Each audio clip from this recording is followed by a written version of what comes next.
नमस्कार दोस्तों, news update में आपका स्वागत है। मैं अंकित कुमार आप सबके बीच एक नए खबर के साथ उपस्थित हूं।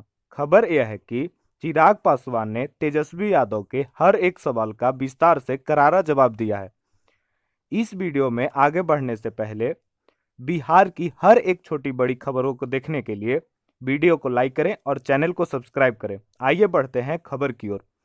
पहले देखिए तेजस्वी यादव ने प्रधानमंत्री मोदी के ऊपर क्या कहा है, उसके बाद चिराग पासवान ने हर एक सवाल का विस्तार से जवाब दिया है।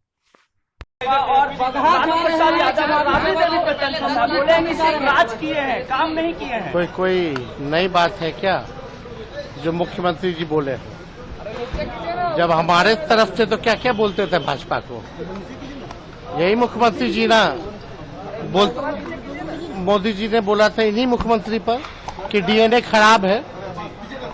यही मुख्यमंत्री जी कहते थे कि मिट्टी में मिल जाएंगे, मर जाएंगे, मिट जाएंगे, लेकिन भाजपा में नहीं जाएंगे। तो ऐसे व्यक्तियों का क्या मतलब है? कोई भी सवाल पूछना, इस पे तो मुद्दे की बात तो नहीं की। मुद्दे की बात होनी चाहिए।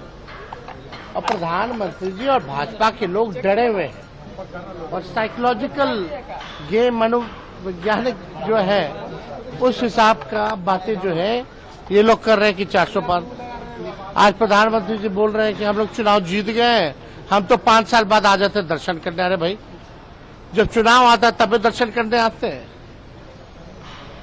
चुनाव जीत गए हैं तो आप घूम क्यों रहे हो प्रचार में? तो ये बेकार की बातें हैं, मुद्दे की बात होनी चाहिए। भ्रष्टाचार पे आज हमने ट्वीट किया है। उम्मीद है कि कम से कम उस भ्रष्टाचार पर प्रधानमंत्री जी अपनी बात को रखें। आप देखिएगा, जब हमने परिवारवाद पे जब ट्वीट किया था, जब आंकड़े दे दिए 15-16 लोगों का, वो केवल बिहार के बारे में, लोकसभा के चुनाव के बारे में, जो लोग लड़ रहे सिर्फ उनके बारे में। ऐसे बिहार में तो और भी बड़ा लिस्ट है इनके पार्टियों में जो लोग हैं। उसके बाद से कहां बोल रहे हैं? जमुई पे चुप। तो प्रधानमंत्री जी केवल झूठ बोलने का फैक्ट्री है। प्रधानमंत्री जी झूठ बोलने के मैन्युफैक्चरर है। प्रधानमंत्री जी झूठ बोलने के होलसेलर है और डिस्ट्रीब्यूटर भी है। प्रधानमंत्री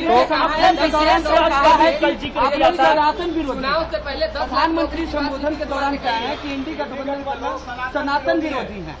और कुछ है कि प्रधानमंत्री को ये सब बोलना चाहिए? क्या सबूत है भाई? क्या बात है? हम और आप हिंदू नहीं है। मेरे घर में मंदिर है, हम लोग पूजा नहीं करते हैं। दिखाने वाली बात है क्या? क्या विरोधी है? भाजपा के लोग अपने आप, जितना भाजपा के नेता अपने आप को भगवान समझ रहा है क्या, उनका विरोध कर रहे हैं तो भगवान का विरोध हुआ? तो भाजपा के लोग अपना तुलना जो है भगवान से ना करें। भगवान सब देख रहा है और सबको वहीं जाना है। भगवान फिर न्याय जब करेंगे तो इन लोगों को बुझा जाएगा। अपने आप को भगवान से तुलना ना करें। तेजस्वी जी, नीतीश कुमार भाई, अगर ये लोग सनातन धर्म के विरोधी नहीं होते तो मुझे बताइए ना कि जब इन्हीं के घटक दल, कितनी ऐसी पार्टियां हैं, आप डाउन साउथ में चले जाइए, क्या कुछ नहीं कहा गया था डीएमके के द्वारा, उनके नेताओं के द्वारा। सनातन धर्म को बीमारी तक से जोड़ दिया गया था, भगवान राम के अस्तित्व को नकारा गया था। ये वही घटक दल हैं जिनके नेता अगर पहुंच गए थे अयोध्या तो उनको जवाब तलब किया गया था, उनको पार्टी से निकाल दिया गया था। तमाम बातें आज प्रधानमंत्री जी ने मंच पे बोली। तो क्या गलत बोला इन लोगों ने? जब सनातन को कोई गाली देता है आप खामोश रहते हैं, तो क्या ये मौन समर्थन नहीं है आपका? घर में बंद कमरे में पूजा करना और बाहर जाकर तुष्टीकरण की राजनीति करना, ये कहां से उचित है? और इसी के खिलाफ मेरे प्रधानमंत्री जी ने आज बोला, जो कि बिल्कुल सही है। कितने लोग हैं जो कि गए हैं अयोध्या, जो भगवान राम के दर्शन करने गए, और ये वही लोग हैं जो राम मंदिर को लेकर लगातार ये लोग तुष्टीकरण की राजनीति करते रहे। आज इन तमाम विषयों का समाधान अगर किसी ने निकाला है तो इन्हीं प्रधानमंत्री ने निकाला है। तेजस्वी यादव ने यह भी कहा है कि प्रधानमंत्री सिर्फ झूठ बोलते हैं और पिछले 10 वर्षों में उन्होंने बिहार को कुछ नहीं दिया। अगर इतना ही है तो विशेष राज्य का दर्जा क्यों नहीं? तो जिनके साथ ये सहयोगी हैं, Congress lead government for the longest time, आजादी के बाद यही लोग सत्ता में रहे। दशकों तक इनकी सरकार रही, पूर्ण बहुमत की सरकारें रहीं, मिलीजुली सरकारें रहीं। इन लोगों ने क्या कर लिया? आज जब मेरे प्रधानमंत्री बोलते हैं कि दुनिया में डंका बजता है, गलत है क्या? झुटलाएं इस बात को, बता दीजिए। यूरोप जाते हैं, ऑस्ट्रेलिया जाते हैं, न्यूजीलैंड जाते हैं, अमेरिका जाते हैं, देश का डंका बजता है कि नहीं? मुझे बता दें क्या ये बात गलत है? ये सब स्टैट्स हैं, ये सब डेटाज हैं, रिसर्च के आधार पर कही गई बातें हैं। इसको नकार के बताएं ना। आज से पहले दहाई के आंकड़े में कौन से पायदान पर हमारे देश की अर्थव्यवस्था थी? किसी को पता था? किसी को चिंता थी? आज 5वें नंबर पर देश की अर्थव्यवस्था आई है। और देश की जब अर्थव्यवस्था बढ़ती है भाई, राज्य का राजस्व बढ़ता है, उस क्षेत्र का आर्थिक विकास होता है, प्रति व्यक्ति आय में इजाफा होता है। आने वाले 5 महीनों में इसको 3रे नंबर पर लेकर जाने का लक्ष्य है। मुझे बताइए, विपक्ष के कौन से नेता, कौन से दल ने इन लक्ष्य को रखा? आजादी के बाद गरीबी हटाने का नारा तो दिया गया, कितनी गरीबी हटा पाए? आज कितने करोड़ लोगों को गरीबी की रेखा से बाहर निकाला गया?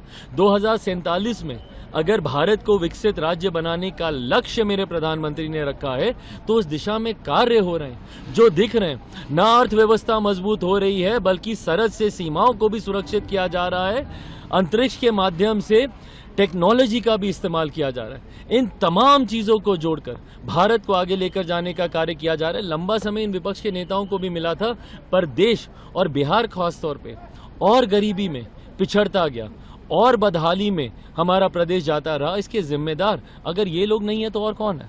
उन्होंने तेजस्वी यादव ने करप्शन की बात की और उन्होंने ये भी कहा कि बीजेपी में, एनडीए में जो भी लोग जाते हैं वो करप्शन से क्लीन चिट हो जाते हैं और सिर्फ विपक्ष पर ही जांच एजेंसियों का कार्रवाई होती है। भाई जब ये लोग, मैं यही बोलता हूँ कि मोदी का विरोध करते करते भगवान राम का विरोध करने लगते हैं, मोदी का विरोध करते करते संवैधानिक संस्थाओं का विरोध करने लगते हैं, मोदी का विरोध करते करते लोकतंत्र के चौथे लोकतंत्र का एक मजबूत स्तंभ जुडिशरी का ये लोग विरोध करने लगते हैं।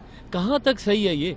अगर आप संवैधानिक संस्थाओं पर अगर आप विश्वास नहीं रखेंगे, देश के जुडिशियल सिस्टम में अगर आप विश्वास नहीं रखेंगे, मतलब इनके ऊपर कार्रवाई हो तो गलत। अगर आपने कुछ अपराध नहीं किया तो डरते क्यों हैं? क्या देश की कानून व्यवस्था पर इन लोगों को विश्वास नहीं है? क्या देश के जुडिशियल सिस्टम पर इन लोगों को विश्वास नहीं है? ईडी सीबीआई को तो आप लोग नकारते आए ही हैं अभी तक। पर यह बात भी याद रखने की जरूरत है कि सबसे पहले अगर किसी ने, और वो भी उसी संस्थान से जुड़े हुए एक बड़े अधिकारी ने, अगर किसी ने सीबीआई को केंद्र सरकार का तोता कहा था तो वो यूपीए की सरकार में ही कहा गया था, जिसका प्रतिनिधित्व, जिसको लीड कांग्रेस कर रही थी। तो जवाब दें ये लोग अगर इन संस्थाओं पे इनको विश्वास नहीं है। परिवारवाद को लेकर भी बार बार सवाल उठ रहे हैं और आपके जीजा को लेकर भी सवाल उठ रहे हैं कि वो मेहमान हैं, प्रधानमंत्री क्यों नहीं परिवारवाद पे बोल भाई रहे हैं? परिवारवाद की परिभाषा मैं चाहता हूं विपक्ष के तमाम नेता सुन ले। मेरे प्रधानमंत्री जी ने उस दिन सदन में, लोकसभा के अंदर, इस बात को बहुत कैटेगोरिकली उन्होंने क्लैरिफाई किया था कि क्या है परिवारवाद। और मैं भी मानता हूं बड़े व्यक्तित्व का सुपुत्र या सुपुत्री होना आपका सौभाग्य हो सकता है, आपकी काबिलियत नहीं। सौभाग्य आपको मौका देता है, बट काबिलियत ही आपको विजय रथ पर सवार कर अपनी मंजिल तक लेकर जाएगी। इन्हीं के परिवार के, राजद के ही कितने परिवार के लोग ऐसे हैं जो चुनाव लड़े पर जीत नहीं पाए। क्यों? क्योंकि जनता ने उनको नकार दिया। ऐसे में जो मेहनत करेगा, संघर्ष करेगा, इतिहास गवाह है भैया, कितने बड़े बड़े राष्ट्रपति, प्रधानमंत्रियों के बच्चे हैं जिनको दुनिया नहीं जानती, देश नहीं जानता, कोई नहीं जानता। क्यों? क्योंकि वो मेहनत नहीं कर पाए, अपना मुकाम नहीं बना पाए। पर अगर कोई अपनी क्षमता से, अपनी मेहनत से आगे आता है, and eventually everything boils down to your capabilities, your potential. आप पब्लिक डोमेन में है, जनता आपका भविष्य निर्धारित करेगी ना।